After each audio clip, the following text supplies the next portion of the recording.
Okay, so welcome back to part two of my visual poster presentation. We left off talking about data source number two, and I would like to continue by jumping into data source three. So this data source is quantitative as it will be measured through student testing.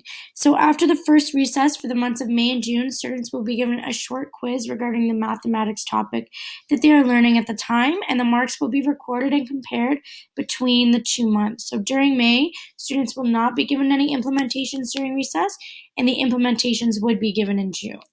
So it's an effective source as it provides the researchers quantitative data for both months of the study, and it will allow for the comparison of academic performance rather than opinion or observations. So I believe that these data sources show all three, triangulation, validity, and reliability. I think the data exhibits triangulation as it ensures the studies I've chosen or developed reflect on all aspects of the research question. So the data sources provide qualitative and quantitative data, which gives researchers results from a variety of spectrums. I would say that the data sources are valid because I took certain variables and factors into consideration that would affect the overall outcome of the results. In addition, the results and observations will be recorded as often as daily from both the teachers and the students, meaning the sources are frequently addressed and therefore more valid. And then I believe that they're reliable because the sources I developed approach the research question from all angles. And the three angles would be teachers' observations, student opinion, and then the academic achievement. And the more different the perspectives are considered, the more reliable the data will be. So here are my participants. The participants of the data source I developed includes various cohorts of students in a low socioeconomic school environment. The students' age would vary between divisions, so like 10 grade 2 students, 10 grade 6 students, and 10 grade 8 students. And in each cohort, 2 students would have some form of exceptionality. The teachers on duty would also be participating as they would be facilitating recreational games and maintaining equipment for a period of 1 month.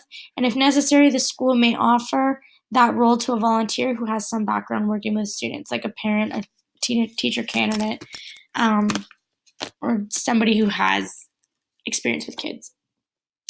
So some of the ethical considerations I wanted to address are confidentiality, and that would be maintained as students, teachers, and volunteers involved would be addressed as student 1, student 2, teacher 1, teacher 2, volunteer 1, volunteer 2, etc. So names wouldn't actually be included. In addition, the study would discuss the overall socioeconomic climate of the school, but not release the name of the school or the board. And the exceptionalities of the students from each cohort would be released, however, the names would not be released. And teachers would be aware that they are being observed, and the parents and guardians of each student participating would have to give consent. So here's the data collection process. So anecdotal notes or recess observations would be taken every first recess for the months of May and June from a teacher. In addition, those will be written down in a teacher or volunteer journal. So whoever's facilitating or observing will record their observations after their recess duty. And then finally, there's the rating scale completed by 30 students per month. So that'll be from May and June weekly, and students will rate how active they were during recess that week on a scale of 1 to 5. So for data analysis, in order to effectively analyze the data, I've decided to analyze it both qualitatively and quantitatively by incorporating the teacher and student observations and opinions, as well as test scoring. I'm providing both types of data in the analysis. In addition, the data will be compared between the months of May and June, as May will not have any recess strategies implemented, like the recreational games and playground equipment, whereas those implementations will be in effect in June. So by comparing data from both months, research will be able to determine the value in implementing those practices to recess time. In conclusion, I've found that in developing this research study, I've learned how many factors need to be taken into consideration in order to properly execute the study. For instance, when working with students, teachers need to be aware of parental consent and school board policies in order to ensure safety. In addition, teachers need to be aware of possible variables that could affect the data.